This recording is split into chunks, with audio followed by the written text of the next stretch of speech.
अस्सलामुअलैकुम friends, I hope कि आप सब खैरियत से होंगे। हमेशा की तरह आज की latest and unique kitchen tips and tricks आप सब के लिए बहुत यूज़फुल होने वाली हैं। तो चलें टिप नंबर 1 से स्टार्ट करते हैं।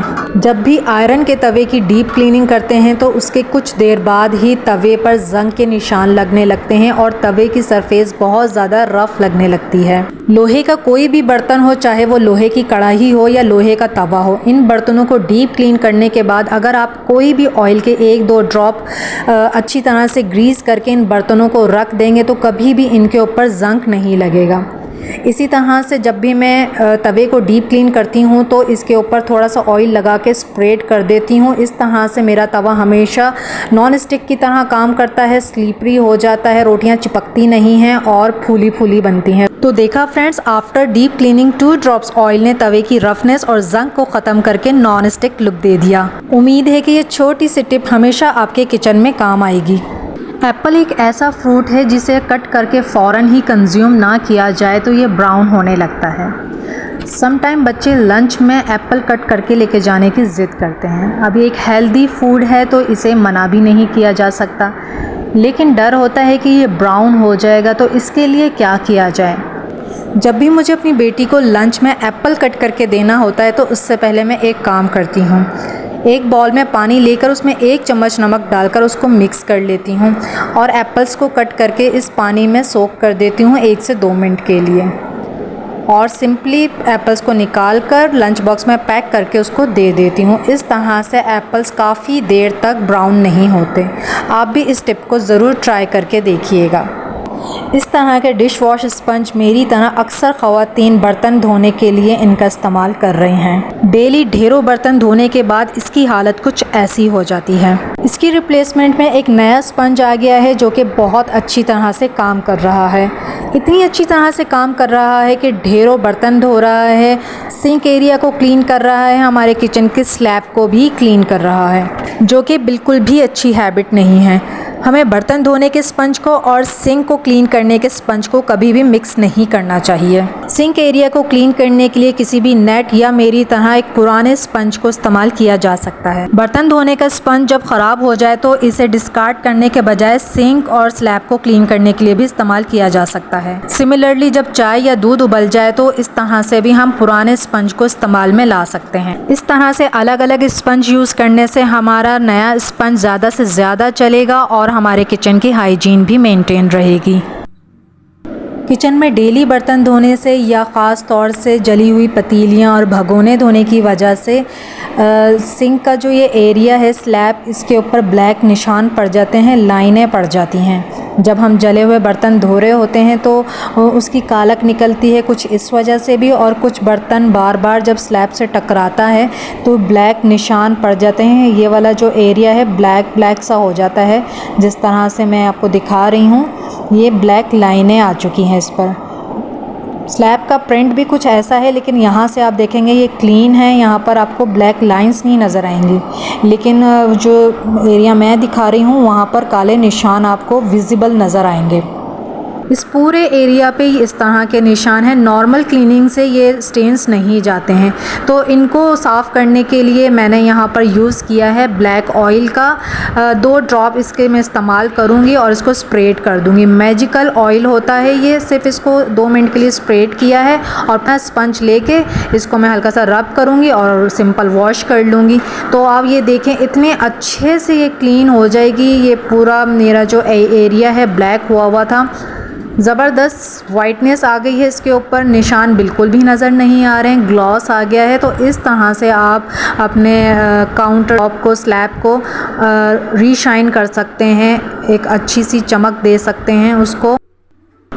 आइंदा ऐसा ना हो, किसी भी किस्म के ब्लैक स्टेन्स हमारे स्लैब पर ना पड़ें, इसकी एहतियात में हम ये करेंगे कि सबसे पहले कोई भी रफ़ कपड़ा बिछाएंगे और उसके बाद पतीलियाँ, भगोने चाहे कितने ही क्यों ना जले हुए हों, साफ़ करेंगे तो जो भी कालक या गंदगी होगी वो इस कपड़े पर गिरेगी और बार बार बर्तन टकराने से स्लैब पर निशान भी नहीं पड़ेंगे। इस तरह से हमारा टाइम भी बचेगा, मेहनत भी बचेगी और स्लैब भी नीट एंड क्लीन रहेगा। इस कपड़े को हम धोकर सुखा देंगे और देखिए ना कोई मैस हुआ और मज़ीद मेहनत से भी बच गए हम। कुकिंग के दौरान अक्सर हमें भुने कुटे ज़ीरे और धनिए की ज़रूरत पड़ती है। अगर आपको भी मेरी तरह फ्रेश मसालों की आदत है तो ये टिप आपके लिए है।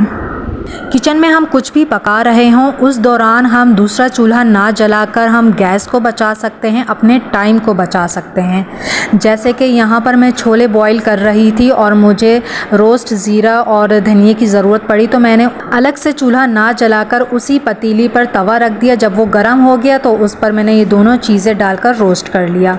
अब सिंपल मैं इसको कूटूँगी और अपने खाने में इस्तेमाल करूँगी। तो है ना time and money saving tip. पराठे हर घर में ही बनाए जाते हैं क्योंकि ये छोटे बड़े सभी को बहुत पसंद होते हैं। यहाँ पर मैं पराठे बना रही हूँ, लेकिन राउंड पराठे नहीं बना रही, स्क्वायर पराठे बना रही हूँ। इसके लिए मैंने आटे को बेल लिया, इस पर थोड़ा सा घी और खुश्क आटा छिड़क कर इसको चारों तरफ से मैं फ़ोल्ड कर लूँगी। इसका पेड़ा भी स्क्वायर बनता है। इसी तरह से सारे स्क्वायर पेड़े मैंने बनाकर लिए हैं। अब मैं पराठा बेलूँगी जिस तरह से हम पराठे बेलते हैं, यानी कि सेंटर से इसको हम ज़्यादा पतला नहीं करते हैं, किनारियों को पतला करते हैं। रोटी के मुकाबले में पराठा थोड़ा सा थिक ही होता है। क्योंकि इसके पेड़े हमने स्क्वायर बनाए थे तो इजीली इसका जो पराठे का शेप है वो स्क्वायर ही बनकर निकलता है। हो सकता है जो बिगनर्स हैं शुरू में उनको थोड़ी सी प्रॉब्लम हो, स्क्वायर परफेक्ट स्क्वायर ना बने, लेकिन थोड़ी सी प्रैक्टिस से ये फिर स्क्वायर बनते हैं। बहुत सारे लोगों को ये पराठे बनाने आते होंगे, ऐसा नहीं है कि किसी को नहीं आते। ज़्यादातर लोगों को आते हैं, लेकिन काफ़ी सारे देखने वाले ऐसे हैं जो बिगनर्स हैं जिनको नहीं आता, तो ये उनके लिए ही मैंने बनाया है पराठा यहाँ पर स्क्वायर शेप में। बहुत ही अच्छे क्रिस्पी बनकर तैयार हैं, इजी होते हैं बहुत ज़्यादा, और सबसे बढ़कर ये कि बच्चे बहुत शौक़ से खाते हैं स्क्वायर पराठा, क्योंकि ज़ाहिर डिफरेंट लगता है, यूनिक लगता है, तो बच्चे बहुत शौक़ से खाते हैं। मेरे यहाँ तो खैर बनते ही ये हैं, सभी इसी पराठे को पसंद करते हैं। इसी तरह से ये मैंने सारे पराठे बना लिए हैं। बहुत ही क्रिस्पी और हल्की आंच पर अगर हम इसको मीडियम यानी कि आंच पर अगर हम इसको फ्राई करें तो बहुत ही क्रिस्पी और अच्छे बनकर तैयार होते हैं। यहाँ पर मैं आपको खोलकर दिखा रही हूँ। जिस तरह से पर्क वाले पराठे होते हैं उसी तरह से होते हैं, इनकी भी 3-4 पर्क बनकर निकलती हैं। तो ऊपर से क्रिस्पी होते हैं, अंदर से सॉफ्ट होते हैं, मुलायम होते हैं, बहुत ही अच्छे लगते हैं खाने में। बच्चे बहुत पसंद करते हैं इन पराठों को, इस शेप को। तो अगर आपके घर में भी इसी तरह से पराठे बनते हैं तो मुझे कमेंट करके ज़रूर बताइएगा। किचन में काम करने के दौरान जब मैं प्याज काटती हूँ या लहसुन छीलती हूँ तो इनके छिलकों को मैं फेंकती नहीं हूँ, बल्कि इनको जमा करके रख लेती हूँ। और रात को जब मैं किचन को क्लीन कर लेती हूँ, पूरा काम मेरा फिनिश हो जाता है, तो एंड में मैं ये करती हूँ कि ये छिलकों को मैं पानी में बॉईल कर लेती हूँ, और इस पानी को ठंडा नहीं करती हूँ। इसका सारा कचरा मैं निकाल लूँगी, छान लूँगी, और इस पानी को मैं सिंक के ड्रेनेज के लिए यूज़ करूँगी। ड्रेनेज भी क्लीन हो जाता है, और रात को कीड़े मकोड़े और कॉकरोचेस जो आते हैं उनको प्याज की स्मेल अच्छी नहीं लगती, तो इससे वो भी नहीं आते। बस यहाँ अब मैं पानी का इस्तेमाल नहीं करूँगी। अगर आप भी कीड़े मकोड़ों और कॉकरोचेस से परेशान हैं तो इस टिप को ज़रूर फॉलो कीजिएगा, क्योंकि ये ज़ीरो ऑफ कॉस्ट है। मैं अपनी बेबी की डाइट में मुख्तलिफ़ दलियों का इस्तेमाल करती हूँ, जैसे कि साबूदाने का दलिया, जौ का दलिया, गंदम का दलिया, खिचड़ी या फिर सूजी का दलिया। तो सूजी का दलिया बनाने के लिए पहले मैं इसको प्रिपेयर करके रखती हूँ। जो लड़कियाँ नई नई माँ बनी हैं उनके लिए ये टिप मैं शेयर कर रही हूँ कि सूजी को सबसे पहले छान लेंगे, फिर इसको हम भूनेंगे। इसके भुनने का इस तरह से पता चलेगा कि इसका सा कलर चेंज होने लगेगा और सूजी में से खुशबू आने लगेगी। उस स्टेज पर हम इस पर 2 टेबल स्पून घी ऐड कर देंगे। कोई भी घी ऐड कर सकते हैं, लेकिन मैंने इसके अंदर देसी घी ऐड किया है। देसी घी बच्चों के लिए बहुत अच्छा होता है, बच्चों के लिए क्या, बड़ों बच्चों सबके लिए ही बहुत अच्छा होता है।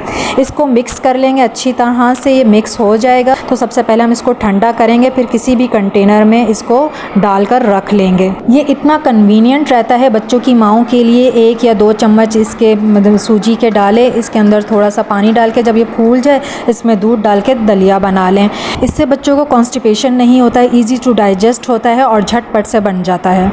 यहाँ पर मैं मलाई से बहुत ही जल्दी और आसानी से तैयार हो जाने वाला देसी घी की रेसिपी शेयर कर रही हूँ। देसी घी के बनाने के लिए मैंने काफ़ी सारी मलाई जमा की हुई थी, इसको निकाल लिया है एक बर्तन में, और इसको मैं 10 मिनट के लिए अच्छी तरह से फेंट लूँगी। और इसको मैं हल्की आंच पर चूल्हे पर रख दूँगी बस। और इसके अलावा हमें कुछ नहीं करना है, बस चम्मच को चलाते रहना है हल्के हल्के। शुरू में आप इसकी आंच को थोड़ा सा तेज़ रख सकते हैं, लेकिन फिर इसकी आपने थोड़ी देर बाद हल्की कर देनी है आंच, बिल्कुल हल्की आंच पर। ये थोड़ी ही देर में घी बनकर रेडी हो जाएगा। और ये देखें, जब ये दानेदार हो जाएगा तो समझिए हमारा घी तैयार है। थोड़ी सी ही मलाई से इतना सारा घी बनकर तैयार हो जाता है। तो घी बनने के बाद ये जो खोया सा रह जाता है, इसकी एक बहुत ही ज़बरदस्त सी मैं रेसिपी शेयर करूँगी आपको। नेक्स्ट वीडियो में बताऊँगी कि इसका हम क्या कर सकते हैं। इसके काफ़ी सारा घी मौजूद है, तो इसको भी हम इस्तेमाल कर सकते हैं। इसको फेंकना हरगिज़ नहीं है। तो फ्रेंड्स, ये थी मेरी आज की कुछ टिप्स एंड ट्रिक्स। अगर आपको कोई टिप्स ज़रा सी भी अच्छी लगी हो तो प्लीज़ वीडियो को लाइक ज़रूर कर लीजिएगा, क्योंकि आपका एक लाइक हमें मोटिवेट करता है और न्यू टिप्स बनाने के लिए। तो चैनल पर अगर नए हैं तो चैनल को सब्सक्राइब करना हरगिज़ ना भूलिएगा। Take good care of yourself. अल्लाह हाफिज़।